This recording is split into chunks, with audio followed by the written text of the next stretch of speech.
یہی بات شروع کی ہے۔ اب وجود باری تعالیٰ کو ثابت کرنے کے لیے آپ پڑھ چکے ہیں معقولات میں کہ دلائل کی دو قسمیں ہوتی ہیں، دلیل لمی اور دلیل انی۔ لمی دلیل علت سے آپ معلول پر استدلال کریں، مؤثر سے آپ اثر پر استدلال کریں تو دلیل لمی ہے۔ معلول سے آپ علت پر استدلال کریں، اثر سے آپ مؤثر پر استدلال کریں تو دلیل انی ہے۔ یہ دو قسم کے دلائل معقولات والے بھی اور علم کلام والے بھی عام طور پر اس کو استعمال کرتے ہیں، لیکن یہاں پہلے میں نے عرض کیا کہ دلائل لمیہ نہیں ہے،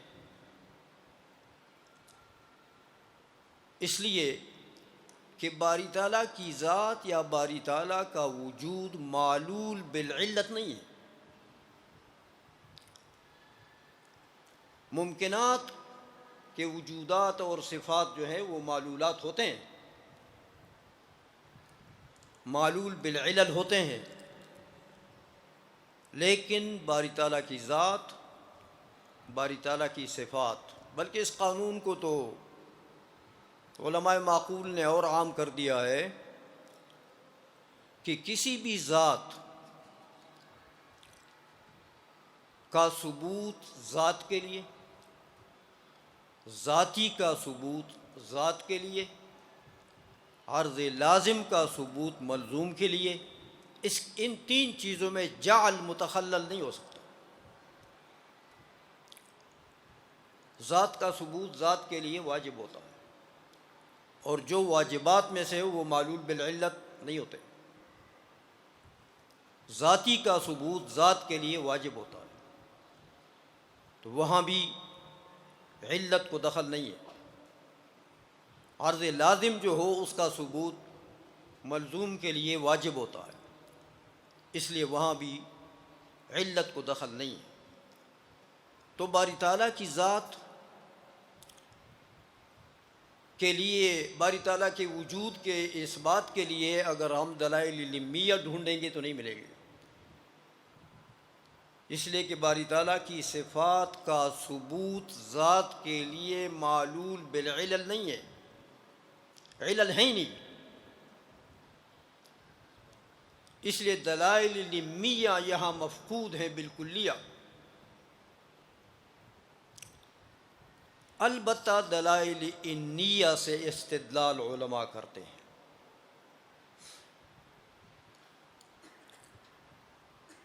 شرح قائد بھی آپ نے پڑھی،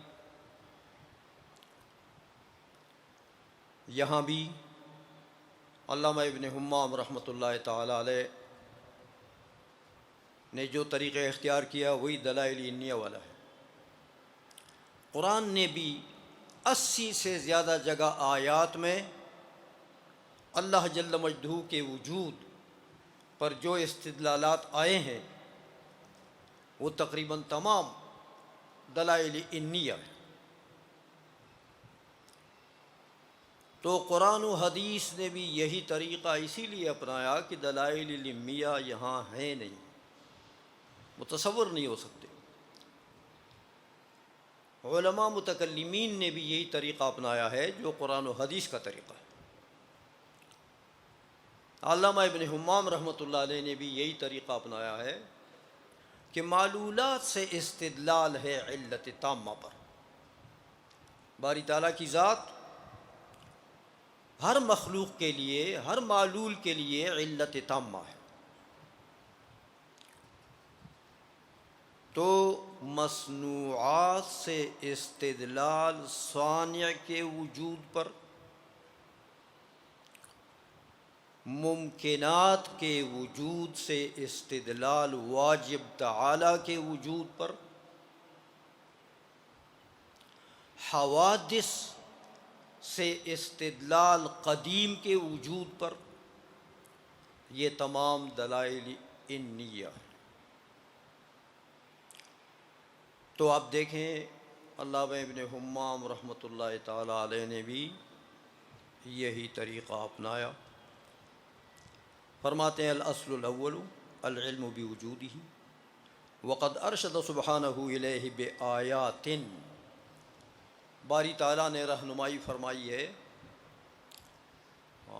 اپنے وجود کے اس بات کے طرف، لیکن بآیات، کئی آیات سے، جن میں سے ایک کو نقل کر رہے ہیں، دو تین۔ فرماتے ہیں اللہ جل مجدہ نے فرمایا افرأیتم النار التی تورون اانتم انشأتم شجرتها ام نحن المنشئون۔ دیکھیں، اس آگ کے شجرے کو تم نے پیدا کیا، ام نحن المنشئون، یا ہم پیدا کرنے والے۔ شجرہ نار سے باری تعالیٰ کے وجود پر استدلال ہے۔ تو شجرہ نار مخلوق ہے نا، ممکن ہے نا، حادث ہے نا، اسی لیے شجرہ نار جب موجود ہے تو یہ شجرہ نار کا وجود دلیل ہے اپنے خالق و موجد کے وجود پر، کہ شجرہ نار کو باری تعالیٰ نے بنایا اور پھر جناب اس کے اندر یہ قوت رکھی ناریت کی، تو یہ مصنوعات ہیں باری تعالیٰ کے اور ممکنات ہیں۔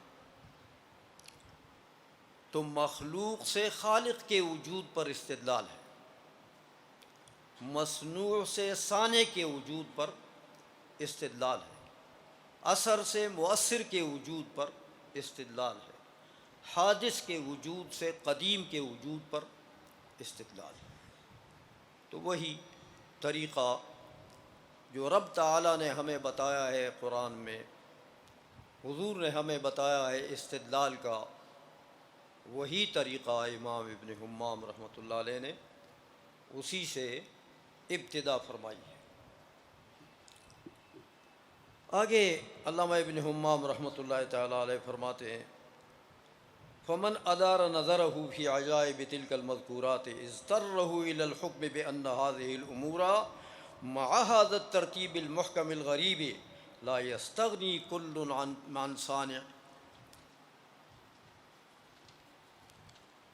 عن صانع اوجدہ وحکیم رتبہ۔ فرماتے جس نے بھی نظر کو گہری کر دی ان مصنوعات میں، گہری نظر سے دیکھا،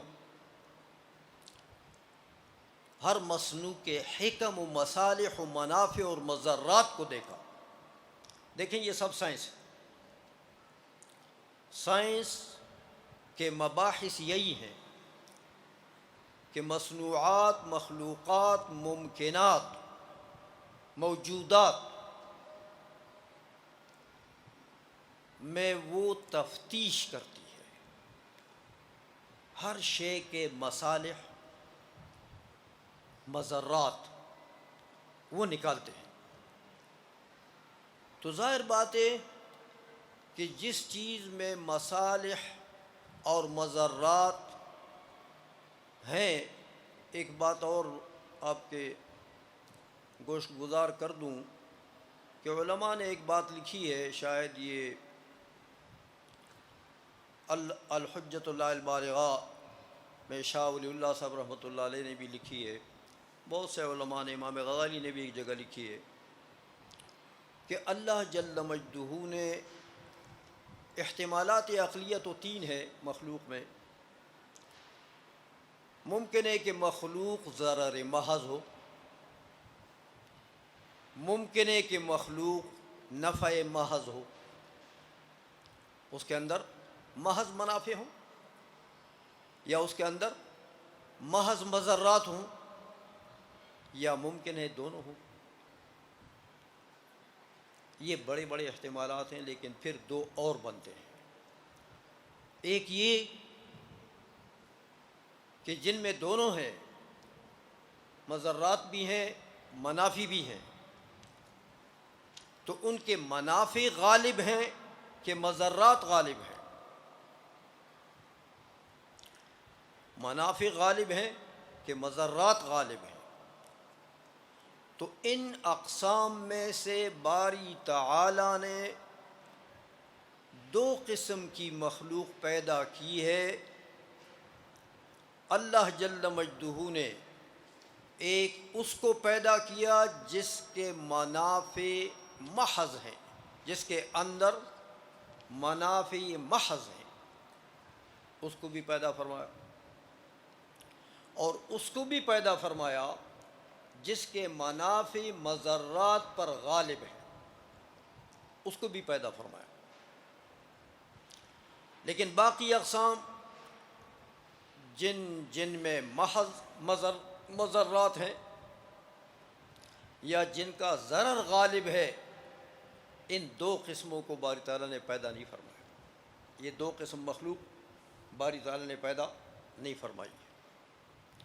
اب ان دو میں آپ کی سائنس جو ہے وہ ان دو کو نکالنے کے لیے زور لگا رہی ہے کہ کس چیز میں منافع ہیں اور کس چیز میں کتنے منافع اور کتنے مضرات ہیں۔ سائنسدان لوگوں کی زندگی اسی میں گزرتی ہے، لیکن ہمیں افسوس ہے کہ ان مضرات یا ان منافع کے خالق پر ان کی نظر نہیں جمتی ہے۔ افسوس ہے کہ مسبب پر نظر جم جاتی ہے، لیکن مسبب سے آگے سبب کی طرف جو ان مضرات کا اور ان منافع کا خالق ہے، ہونا تو یہی چاہیے تھا، جیسے قرآن کا طریقہ استدلال ہے کہ بھئی ان منافع، یہ آخر منافع رکھنے والا بھی تو کوئی ہوگا اس چیز میں۔ یہ اتنے منافع جو باری تعالیٰ نے پیدا کیے ہیں، اس کا پیدا کرنے والا بھی تو کوئی ہوگا،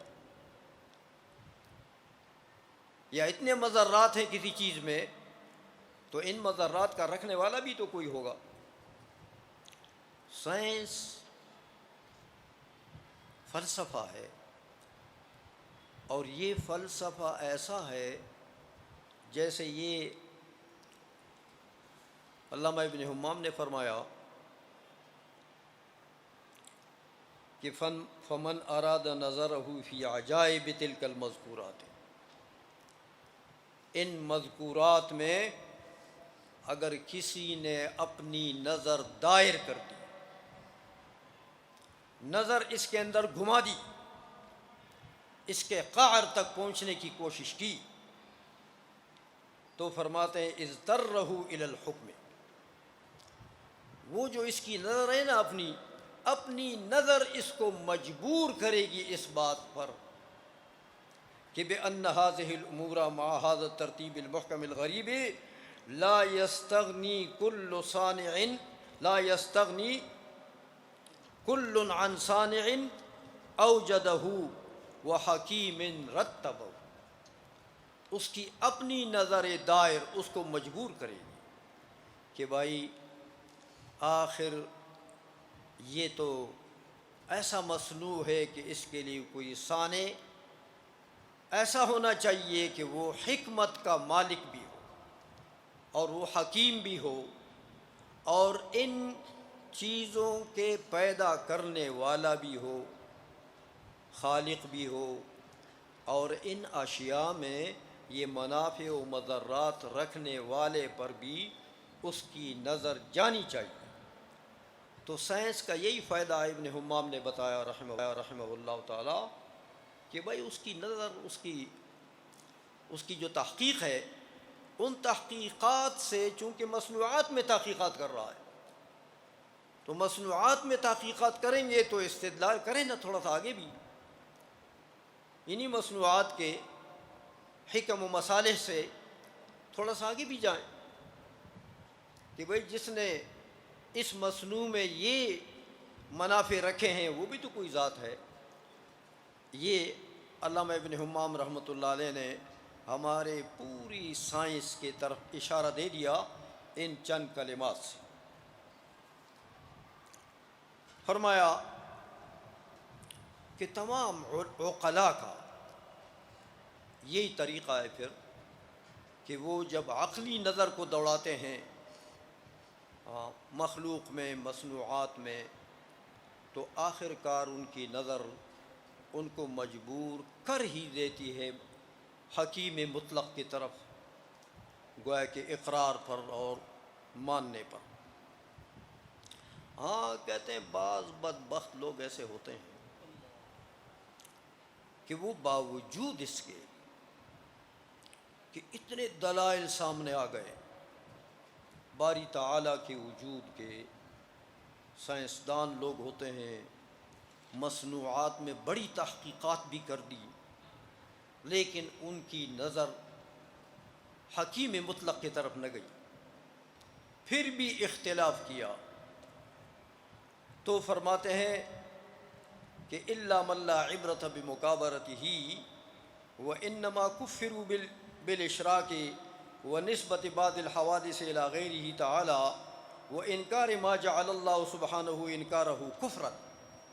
تین قسم کی چیزوں سے بعض لوگ کافر ہو گئے، ان کے اوپر کفر کا حکم شرعی لگ گیا۔ وہ تین قسم کی چیزیں کیا ہیں؟ فرمائے ایک تو بالاشراک، کہ باری تعالیٰ کے لیے کسی کو شریک مان لیا۔ مشرکین مکہ کا یہی کام تھا، لبیک اللہم لبیک تو کہتے تھے کہ لا شریک لک لبیک الا شریکا تملکہ وما ملک، ہاں کہ وہ تیرا تو اور کوئی شریک نہیں ہے مگر وہ شریک تملکہ وما ملک، جس کا اس شریک کا بھی تو مالک ہے اور اس کے مملوکات کا بھی تو مالک ہے۔ تو یہ اشراک جو انہوں نے کیا باری تعالیٰ کے ساتھ عبادت میں، الوہیت میں، صفات میں، تو اس اشراک کی وجہ سے لوگ کافر ہو گئے، شرعاً ان کے اوپر کفر کا حکم لگ گیا۔ دوسری چیز ونسبت بعض الحوادث الى غیرہ تعالی، ہاں بعض محدثات کی نعمت انہوں نے، احداث کی نعمت، خلق کی نسبت انہوں نے باری تعالیٰ کے علاوہ اور چیزوں کی طرف کر دی کہ بھئی اہرمن خالق ہے، یزدان خالق ہے، اور لات و منات خالق ہیں، اور عزا خالق ہیں۔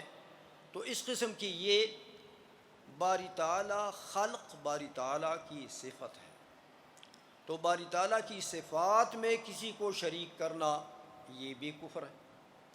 لیکن بات آئے گی صفات کی، ایک لفظی اشتراک ہے باری تعالیٰ کے ساتھ انسان کا بھی فرشتوں کا بھی، لیکن آپ پڑھ چکے ہیں کہ مشترک لفظی جو ہوتا ہے ہر مقام پر اس کا جو معنی موضوع لہو ہوتا ہے اس کی حقیقت ہی الگ ہوتی ہے، اس کی ماہیت ہی الگ ہوتی ہے۔ مثلا آپ پڑھتے پڑھاتے ہیں کہ عین کا لفظ مشترک ہے، سورج کی ٹکیا کو بھی کہتے ہیں اور آپ کے گھٹنے کو بھی کہتے ہیں، تو کیا سورج کی ٹکی کی وہی حقیقت ہے جو آپ کے گھٹنے کی ہے؟ اس آنکھ کو بھی کہتے ہیں، چشمے کو بھی کہتے ہیں، تو کیا اس آنکھ کی وہی حقیقت ہے جو پانی کے چشمے کی ہے؟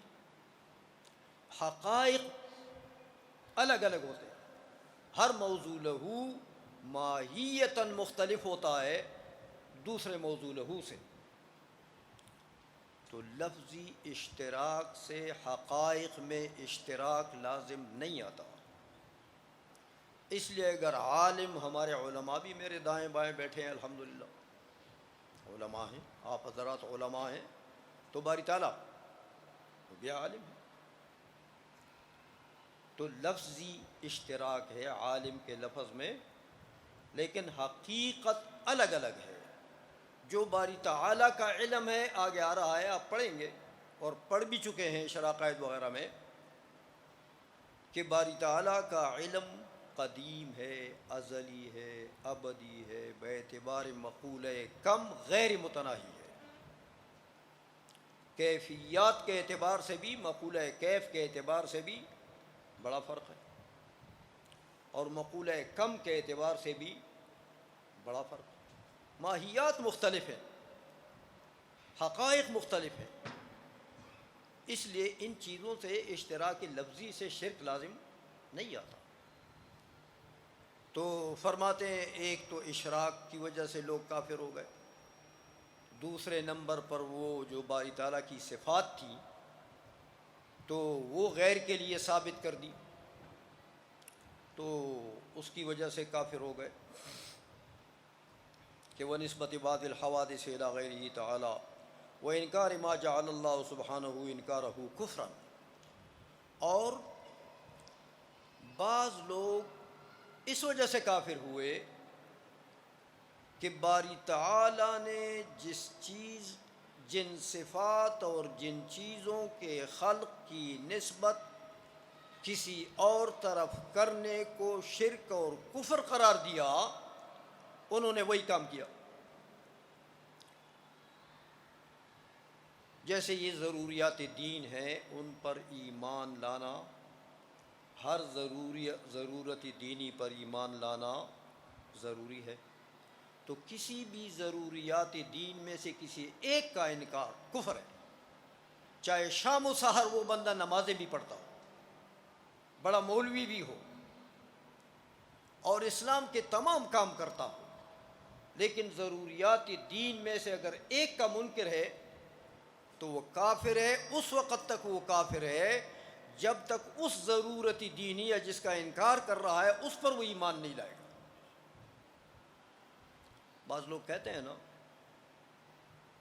کہ بھئی یہ کفر کے فتوے تم لگاتے ہو، تفصیل میں نہیں جاتا ہوں، لیکن یہ تو تم ایسے لوگوں پر لگاتے ہو کہ وہ بڑے بڑے علماء بھی تھے، دین کے خادم تھے،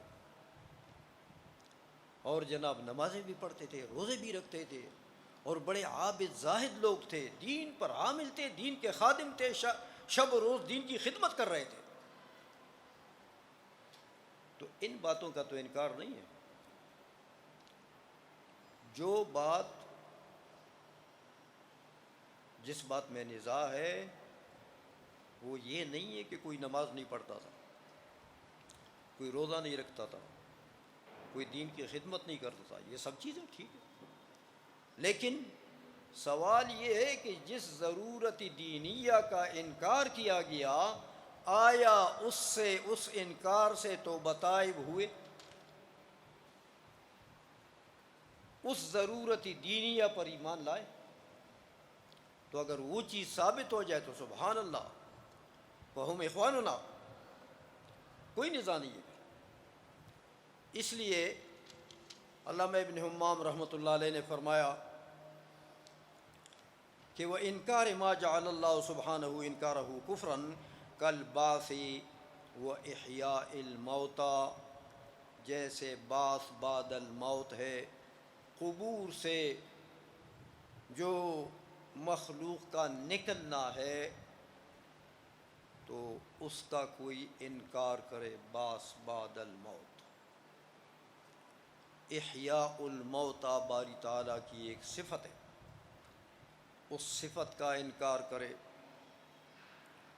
کل مجوس بالنسبت الی النار، دیکھو مجوسی جو ہے وہ نار کے نسبت یہ چیزیں ان کی نسبت کرتے ہیں۔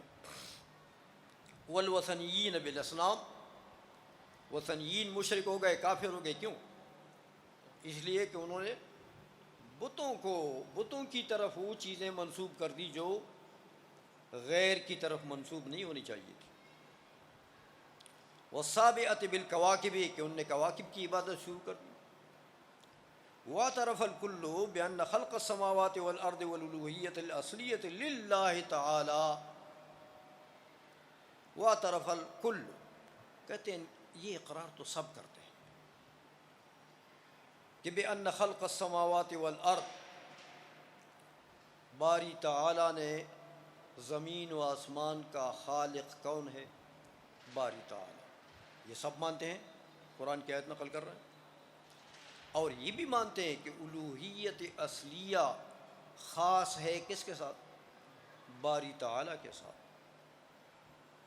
اللہ نے فرمایا وَلَئِن سَأَلْتَهُمْ مَنْ خَلَقَ السَّمَاوَاتِ وَالْأَرْضَ لَيَقُولُنَّ اللَّهُ، اگر ان سب سے آپ پوچھیں کہ من خلق السماوات والارض، خالق سماوات و ارض کون ہے، تو سب کہیں گے اللہ۔ تو دیکھیں اس ایک اللہ خالق سماوات و ارض ماننے سے اگر کام ہوتا تو یہ تو وثنیین بھی مانتے تھے، یہ تو سابعہ بھی مانتے ہیں۔ اس لیے اس بات میں تو کوئی اختلاف نہیں، بلکہ امام فخر الدین رازی رحمۃ اللہ علیہ نے تو تفسیر کبیر میں ایک مقام پر لکھا ہے کہ اللہ جل مجدہ کی جو یہ مخلوق ہے، بنی نوع انسان جو مکلف مخلوق ہے، ان میں سے آج تک کوئی ایسا پیدا ہوا ہی نہیں جس نے اللہ کی الوہیت کا انکار کیا۔ آج تک الوہیت باری تعالیٰ کا منکر پیدا ہوا ہی نہیں۔ گڑبڑ ہوتی ہے تو نیچے، یہ تو مسئلہ متفقہ ہے۔ فرق آتا ہے کفر و شرک کا، جو فرق آتا ہے وہ نیچے چیزوں میں ہے، ضروریات دین میں آ کر وہ پھر مسئلہ واضح ہو جاتا ہے۔ تو یہ مسئلہ تو اتفاقی ہے بالکل، اسی لیے فرماتے ہیں فَهَذَا كَانَ فِي فِطْرِهِمْ، یہ چیز تو ان کی فطرت میں تھی۔ قرآن نے نہیں کہا کہ فطرت اللہ التی فطر الناس علیہا، اللہ جل مجدہ کی وہ فطرت فطر الناس علیہا، جس فطرت پر باری تعالیٰ نے لوگوں کی تخلیق کی ہے۔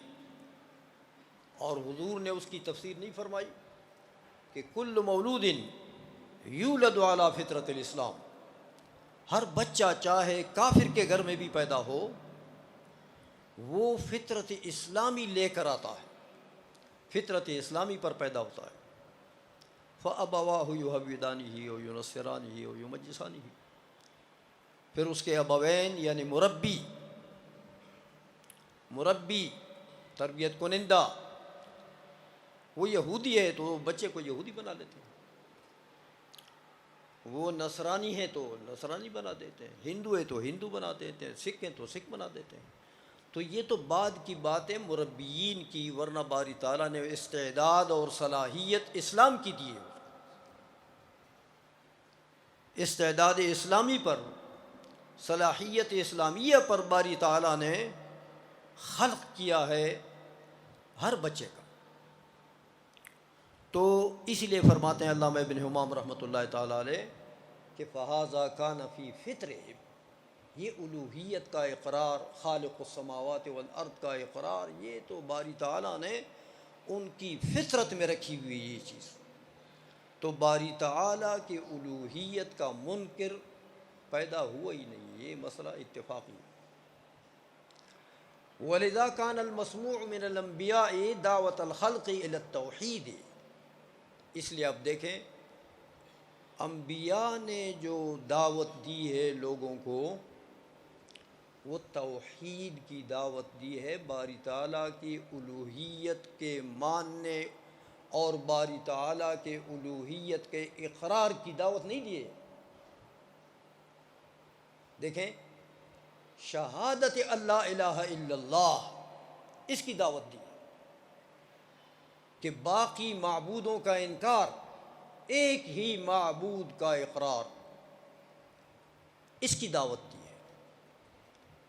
دون ان یشہدوا ان للخلق خالقا ان للخلق الہا، انبیاء نے یہ دعوت نہیں دی کہ بھئی تم یہ بات مان لو کہ اس مخلوق کے لیے کوئی الہ ہے، یہ تو فطری بات ہے۔ تو جو بات فطری ہے میاں وہ تو بدیہیات میں سے ہوتی ہے، بدیہیات کے لیے محنت نہیں کرنی پڑتی ہے، وہ تو چیز فطرت کے اندر پڑی ہوئی ہے۔ اسی لیے فرمایا باری تعالیٰ کی وحدانیت کی دعوت انبیاء نے دی ہے کہ باری تعالیٰ کی ذات کو ایک مانو، صفات میں بھی ایک مانو، یکتا مانو، اس کی دعوت دی ہے۔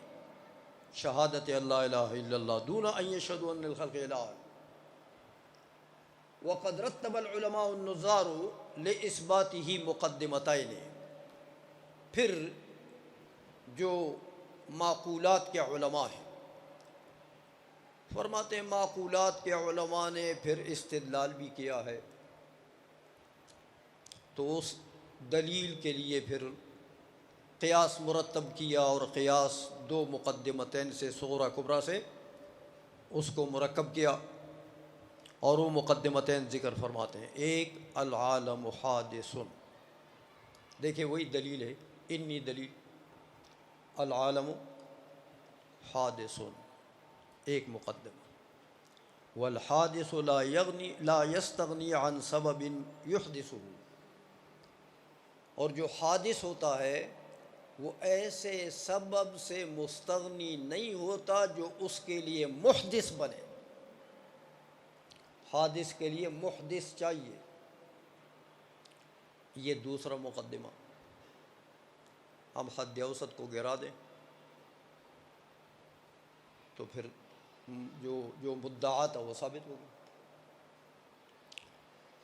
تو یہ ہے اما الثانیۃ، تفصیل فرماتے ہیں دونوں مقدمتین کی، کہ دوسرے مقدمے کو دیکھیں کہ الحادث لا یستغنی عن سبب یحدثہ، حادث تو ایسے محدث سے مستغنی نہیں ہے جس کے لیے وہ محدث بنے، حادث اپنے محدث سے مستغنی نہیں۔ اما ثانیہ یہ فرماتے ہیں فضروریت، یہ مقدمت و بدیہیات میں سے کہ ہر مخلوق کے لیے خالق چاہیے، ہر حادث کے لیے محدث چاہیے، یہ تو بات بدیہیات میں سے ہیں۔ عام لوگ بھی مانتے ہیں کہ وہ جو ایک بزرگ نے بھی کہا کہ البعرۃ تدل علی البعیر، مینگنی جو ہے، اگر آپ کو راستے میں مینگنی مل جائے تو وہ مینگنی تو بتا رہی ہے کہ اس راستے سے بعیر گزرا ہے، اونٹ گزرا ہے۔ فہذا العالم الکبیر کیف لا يدل علی العلیم الخبیر، تو یہ اتنا محکم نظام والا عالم، یہ کیف لا يدل علی العلیم الخبیر، وہی دلائل انیہ علماء چلا رہے ہیں۔ تو اس لیے یہ بات تو بالکل فرماتے ہیں ضروری مقدمات میں سے ہے کہ حادث کے لیے محدث چاہیے، لیکن پھر بدیہیات بھی کبھی خفی ہوتی ہیں، تو اس خفا کے ازالے کے لیے بدیہیات پر پھر تنبیہات ہوتی ہیں، دلائل نہیں، تنبیہات۔ اس لیے فرماتے ہیں وَنَبَّهَ عَلَيْهَا بِأَنَّ اخْتِصَاصَ حُدُوثِ الْحَادِثِ بِوَقْتٍ دُونَ وَقْتٍ مَا قَبْلَهُ وَمَا بَعْدَهُ مُفْتَقِرٌ بِالضَّرُورَةِ إِلَى مُخَصِّصٍ، کہ کوئی حادث چیز ہو تو آپ یہ کہیں جناب یہ حادث جو ہے یہ حادث یومی ہے، تو اس سے قبل کل بھی یہ پیدا نہیں تھا، تو آنے والے کل میں بھی یہ پیدا نہیں ہوگا، یہ اس وقت کے ساتھ اس کی خصوصیت ہے۔ ظاہر بات ہے کہ اب یہ خصوصیت کا دعویٰ آپ کریں گے تو اس کے لیے کوئی نہ کوئی مخصص تو لانا پڑے گا، کہ مخصص کے بغیر، دلیل مخصص کے بغیر تو ایک تخصیص کسی ایسی چیز کے نہیں ہو سکتی جس کی طرف نسبتیں سب کی طرف برابر ہوں۔ کسی بھی حادث کے حدوث کی نسبت زمانے کے ہر جز کی طرف برابر ہے۔ کسی بھی جز میں وہ حادث ہو سکتا ہے، اس کا حدوث ہو سکتا ہے، ممکن ہے، لیکن اگر آپ یہ دعویٰ کرتے ہیں کہ فلاں وقت کے ساتھ اس کا اختصاص ہے، اس سے قبل میں بھی یہ، اس کا حدوث نہیں ہو سکتا اور اس کے بعد کے وقت میں بھی اس کا حدوث نہیں ہو سکتا، تو اس اختصاص کے لیے تو آپ کو دلیل مخصص دینی پڑے گی۔ اسی لیے فرمایا، یہ تو بات صاف ہو گئی ہے، ایک تنبیہ کے طور پر علماء نے یہ بات ذکر کر دی ہے۔ دیکھیں، ہر ممکن، آپ نے پڑھا ہے کہ امکان کہتے ہی اسی کو ہیں، امکان خاص، کہ اس کے دونوں جانبین، وجود کی جانب اور عدم کے جانب، یہ دونوں برابر ہوتے ہیں، کسی کو ایک پر ترجیح نہیں ہوتی۔ درجہ امکان میں کسی ایک کو دوسرے پر ترجیح نہیں ہے۔ اب اگر آپ اس کے وجود کی بات کریں گے تو میاں اس کے وجود کے لیے بھی مرجح چاہیے کہ اس کے عدم پر اس کے وجود کو ترجیح دے، اور اگر آپ اس کے عدم کے مدعی ہیں تو بھی، لیکن ایک بات یاد رکھیں، ایک یہ وجود کے مقابلے میں جو عدم ہے یہ عدم خاص ہے، ایک شے کا عدم اصلی ہے، وہ عدم اصلی مستثنا ہے، وہ الگ ہے، اس کی بات نہیں ہے۔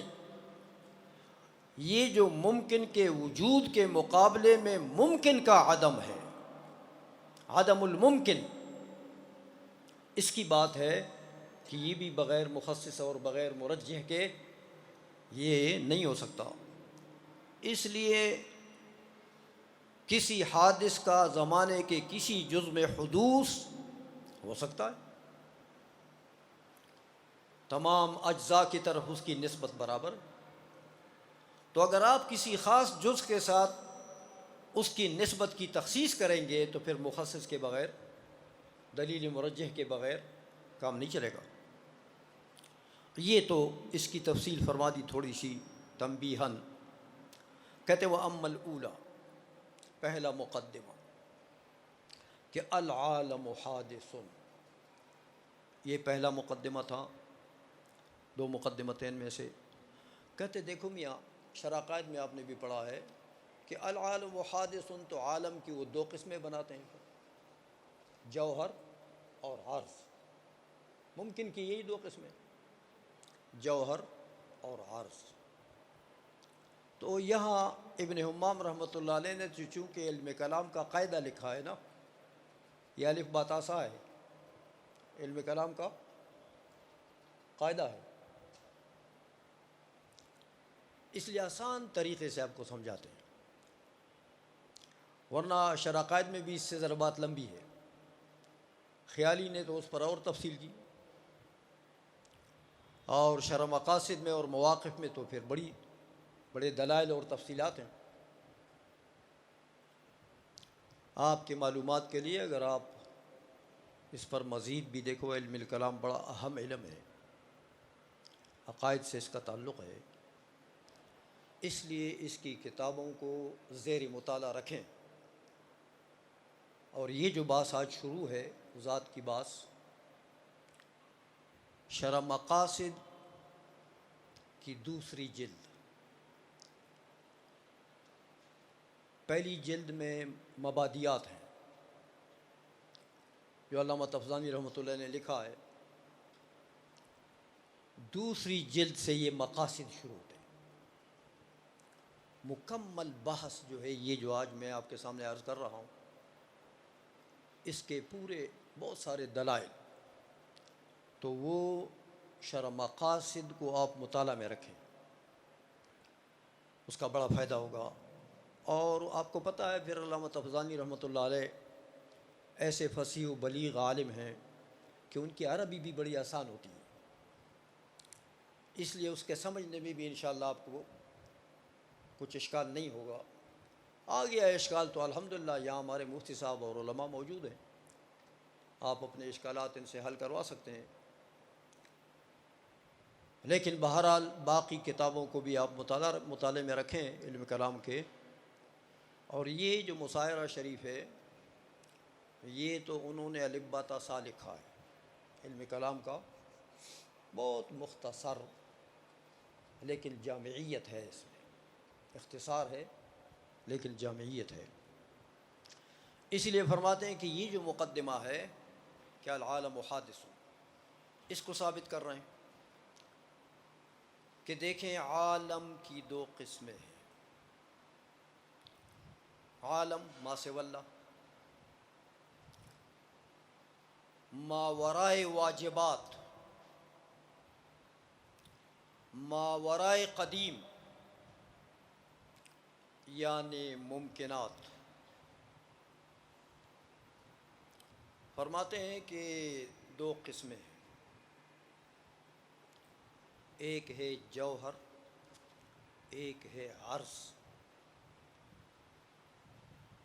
جوہر ما لا يحتاج فی وجودہ الی الغیر، جو اپنے وجود میں وہ غیر کی طرف محتاج نہ ہو، قائم بالذات بھی کہتے ہیں، تعبیرات میں علماء مختلف۔ جو شے قائم بالذات ہے وہ اپنے وجود میں غیر کا محتاج ہو نہیں ہے۔ ایک بعض قسم کے اشیاء ایسے ہی ہیں، بعض اعراض ہیں مقام بالغیر، جن کا وجود بنفسہ ہی نہیں ہے، قائم بنفسہ ہی نہیں ہے، بلکہ وہ قائم بالغیر ہے، اور اس کا وجود بدون غیر کے متصور نہیں ہو سکتا، اپنے محل کے بغیر اس کا وجود متصور نہیں ہو سکتا۔ جیسے آپ کے کپڑوں کے رنگ ہیں، تو رنگ جو ہے وہ کپڑے یا کسی مقام بھی کے بغیر رنگ کدھر ہے؟ ان کو اعراض کہتے ہیں، جو اپنے وجود میں غیر کا محتاج ہو، قائم بالذات نہ ہو، قائم بالغیر ہو، یہ اعراض ہیں۔ تو علامہ کمال ابن حمام رحمۃ اللہ علیہ فرماتے ہیں کہ اعراض سے شروع کرتے ہیں، آپ کو آسانی سے سمجھانے کے لیے اعراض سے شروع کرتے ہیں۔ عرض کو دیکھیں، عرض تو ہے حادث، کہ وہ تو اپنے وجود میں غیر کا محتاج ہے، تو اس کے معنی یہ ہے کہ اس کا وجود مسبوق بالعدم ہے، اس کے وجود سے پہلے عدم تھا، تو جو مسبوق بالعدم ہو وہ حادث ہوتا ہے نا، حادث اسی کو کہتے ہیں، حادث بالذات۔ اس کی بھی پھر دو قسمیں، حدوث کی، قدم کی بھی دو قسمیں، حکماء کے نزدیک، متکلمین کے نزدیک نہیں۔ تو فرماتے ہیں عرض کو آپ دیکھیں، یہ تو بڑی آسان بات ہے اور آسانی سے سمجھ سکتے ہیں کہ عرض تو ہے حادث، کہ یہ تو مسبوق بالعدم، پہلے نہیں تھا، آپ نے آپ کا کپڑا سفید تھا، بعد میں آپ نے رنگریز کو دے دیا تو آپ نے اس کو سرخ رنگ دے دیا، تو سرخ کدھر تھا پہلے؟ تو یہ تو مسبوق بالعدم ہے، آپ کے تجربے میں ہے، آپ کے معلومات میں ہے یہ بات۔ اچھا، اب یہ جس کے ساتھ قائم ہے اس کو کہتے ہیں جوہر، اس کو کہتے ہیں جوہر۔ تو یہ خود تو حادث ہے نا، تو جوہر کے ساتھ یہ قائم ہے، تو جوہر کیا بنا؟ محل حوادث۔ تو جو محل حوادث ہو وہ حادث ہوتا، تو جوہر بھی حادث، تو عرض بھی حادث، تو ان کا مجموعہ عالم، تو العالم حادث۔ تو ایک تو اس طریقے سے علامہ ابن حمام رحمۃ اللہ بڑے آسان طریقے سے کہ عرض کو مقدم کر دیا. جوہر کو مقدم کرتے تو کام مشکل ہو جاتا ذرا. جوہر کے حدوث پر پھر دلائل دینے پڑتے. ایسے آسان طریقے سے ہیر پھیر دیا کہ پہلے عرض کو رکھ. تو عرض کا حدوث تو بالکل بدیہی ہے. تو جب عرض کا حدوث مان لیں آپ تو یہ عرض آخر جوہر کے ساتھ قائم ہے نا. تو جوہر بنا محل حوادث. تو جو محل حوادث ہو وہ بھی حادث ہوتا. لہذا عالم کی دو جزیں ہیں اعراض و جواہر، دونوں حادث. تو عالم بجزئے حادث، دونوں اجزاء کے اعتبار سے. تو مجموعہ بھی حوادث کا مجموعہ بھی کیا ہوتا ہے؟ حادث. لہذا العالم حادث، پہلا مقدمہ بھی انہوں نے اس طریقے سے. اما الاولی فالاعراض ظاہرۃ الافتقار، کہتے ہیں اعراض کو دیکھو تو وہ تو ظاہر ہے کہ بھئی وہ اپنے قیام میں، اپنے وجود میں مفتقر ہیں، محتاج ہیں جوہر کی طرف. وہی ایضاً قائمۃ بالجسم، تو یہ اعراض قائم بالجسم ہے، یعنی قائم بالجوہر ہیں.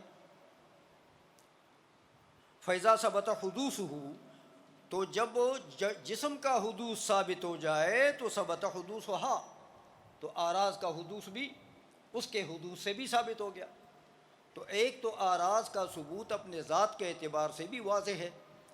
دوسرا، جب اس کا قیام جسم کے ساتھ ہو اور جسم کا حدوث ثابت ہو جائے تو پھر عرض کا حدوث بھی اس کے حدوث سے ثابت ہو گیا.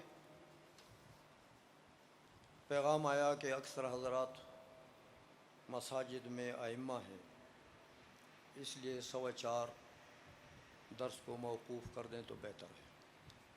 تو ابھی 1-2 منٹ رہتے ہیں. 7 منٹ؟ وہ گھڑی تو بجا رہی ہے. 5 منٹ آگے رکھیے. اچھا شکریہ جی. مخصص ہے ہاں ضرور. اچھا جناب، تو یہ آپ نے توجہ فرمائی. وَيَدُلُّ عَلَى حُدُوثِ الْأَجْسَامِ أَنَّهَا لَا تَخْلُو عَنِ الْحَرَكَةِ وَالسُّكُونِ. ایک اور بات دلیل ذکر کرتے ہیں کہ دیکھو اجسام یعنی جواہر، اجسام حادث ہیں. اس پر ایک مقدمہ کہ اجسام جو ہیں لا تخلو عن الحرکت والسکون. کسی بھی جسم کو آپ لے لیں، یا وہ متصف ہوگا حرکت سے یا سکون سے، ان دونوں سے باہر. حرکت اور سکون اپنے مفہوم کے اعتبار سے نقیضین ہیں، اور علماء متکلمین متضادین کہتے ہیں. تو ایسے متضادین ہیں کہ لا تجتمعان فی مقام واحد من جہت واحدۃ فی زمان واحد. ایسے دو متضادین ہیں کہ ایک جہت سے ایک زمان میں ایک مکان میں دونوں جمع نہیں ہو سکتے. کبھی ایسا جسم آپ نے دیکھا جو نہ متحرک ہو اور نہ ساکن ہو؟ نہیں دیکھا ہوگا. نہ ہو سکتا، وجود میں ہو نہیں سکتا. تو دیکھیں، فرماتے ہیں اجسام کو آپ دیکھیں، حرکت یا سکون دونوں میں سے کسی نہ کسی ایک سے تو موصوف ہوگا. دونوں سے خالی جسم نہیں ملے گا آپ کو. تو جب جسم یا متحرک ہے یا ساکن ہے، وَهُمَا حَادِثَانِ، یہ دوسرا مقدمہ.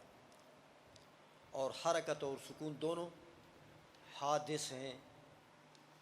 تو وَمَا لَا يَخْلُو عَنِ الْحَوَادِثِ فَهُوَ حَادِثٌ، یہ تیسرا مقدمہ کہ جو حوادث سے خالی نہ ہو، یعنی حوادث کا محل بنے، وہ بھی کیا ہوتا ہے؟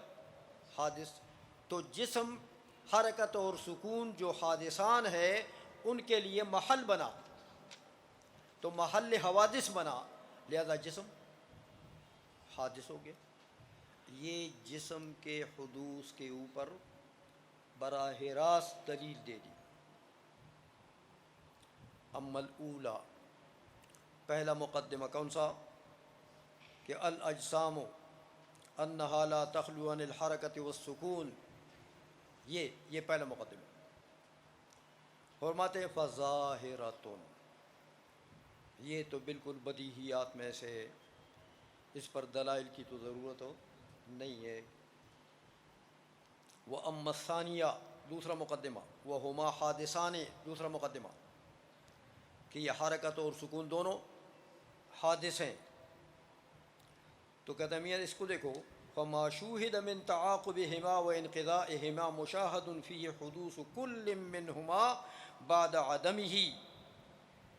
ہر ایک کو دیکھیں، حرکت متعاقب الوجود ہے سکون کے، سکون متعاقب الوجود ہے حرکت کے. تو سکون سے قبل کیا چیز ہے؟ عدم سکون. حرکت یعنی عدم سکون. تو میں جو مسبوق بالعدم ہو جائے کیا ہوتا ہے؟ حادث ہوتا ہے. اس لیے حرکت بھی حادث، سکون بھی حادث. یہ دوسرا مقدمہ بھی اس طریقے سے ثابت کر دیا.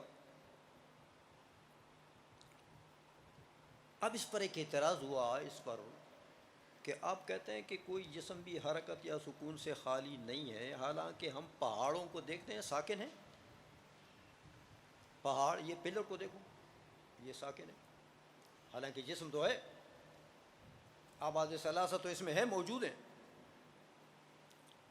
تو یہ پلر جسم ہے، اور نہ حرکت سے وہ متصف ہے، نہ سکون سے. سمجھ میں آ گئی ہے؟ جبل کو دیکھیں، ایسا تو نہیں ہے کہ وہاں کوئی حرکت تھی پہلے تو پھر سکون آ گیا، یا سکون تھا پہلے تو حرکت آ گئی. تو اس کا جواب دیتے ہیں علامہ ابن حمام رحمۃ اللہ علیہ. فرماتے ہیں دیکھو میاں، پہلے سوال نقل کرتے ہیں کہ وہ ما لم یشاہد الا ساکنا کالجبال، جیسے پہاڑ ہیں. مثلا یجوز علیہ الحرکۃ بزلزلۃ، کہتے ہیں وہ جو آپ کو ساکن نظر آتا ہے نا، حرکت اس میں بھی ممکن ہے. زلزلہ آ جائے تو کیا ہوتا ہے؟ پہاڑ نہیں ہلتے، تو حرکت تو آ گئی. اور حرکت کیسے ہے؟ اس کا وجود متعاقب بالسکون ہے، تو وہ بھی حرکت سے خالی نہ ہوا.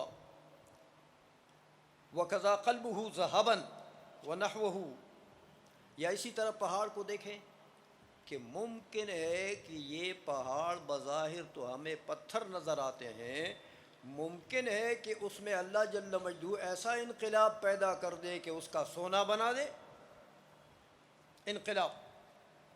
انقلاب ماہیت، اس کو چاندی بنا دے،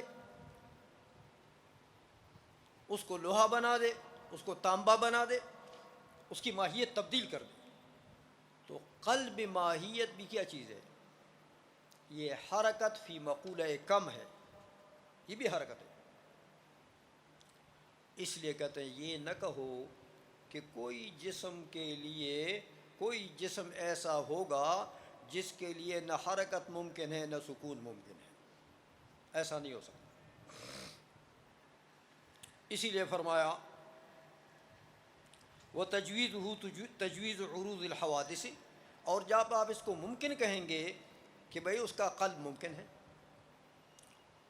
اس میں تبدیلی، پہاڑ میں تبدیلی، سونا بننا یہ ممکن ہے، چاندی بننا ممکن ہے. اسی طرح زلزلہ آنا، زلزلے سے اس کی حرکت ممکن ہے. تو جب یہ وہ تجویز عروض الحوادث، جب آپ نے اس کو ممکن جانا تو بس آپ نے عروض الحوادث کو ممکن جانا نا، یہ حوادث اس کو عارض ہو گئے تو وہ حوادث کا محل بن گیا. تو جو محل حوادث ہو حادث ہوتا. وہ محل الحوادث حادث علامہ نبین، آگے اس کی تفصیل مزید آئے گی۔ یہ یہاں تک ایک دلیل دے دی اس بات کے کہ گویا کہ جسم جو ہے، چاہے کوئی بھی کسی قسم کا جسم بھی ہو، وہ محل حوادث بنتا ہے، اس کا محل حوادث بننا ممکن ہے۔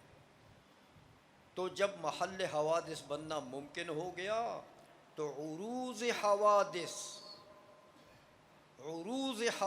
ممکن ہو گیا، اور عروض حوادث ممکن ہو گیا تو قدیم نہیں رہا کہ قدیم کو عروض حوادث ممتنع ہوتا ہے، ممکن نہیں ہوتا۔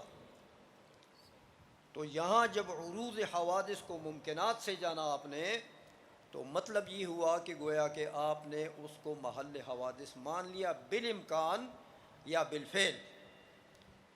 تو بالامکان محل حوادث ہو وہ بھی محل حوادث ہو، بالفعل محل حوادث ہو وہ بھی محل حوادث ہو، اور جو بھی محل حوادث ہو وہ حادث۔ لہذا جواہر یعنی اجسام سب کے سب حادث ہو گئے۔ تو یہ اعراض کے اور اجسام کے جو عالم کی دو قسمیں ہیں، دونوں میں سے ہر قسم کے حدوث کو ثابت کر دیا، اور جب یہ دونوں حادث ہو گئے تو یہ اجزاء ہیں عالم کے، عالم ان کے مجموعے کا نام ہے، لہذا حوادث کا مجموعہ بھی حادث ہوتا ہے، لہذا العالم حادث ثابت ہو گیا۔ اب جب عالم حادث ہو گیا تو فللحادث محدث یجب للحادث من محدث، حادث کے لیے کوئی نہ کوئی محدث تو چاہیے، اس لیے وہ محدث پھر کون ہے؟ وہ اللہ سبحانہ و تعالی۔ یہ اگلی دلیل بھی اسی پر ہے، لیکن وقت ختم ہو گیا ہے شاید، تو یہ انشاءاللہ العزیز اگلے درس میں اس دلیل کی وضاحت کر دیں گے بشرط حیات۔ دعا فرمائیں حضرت۔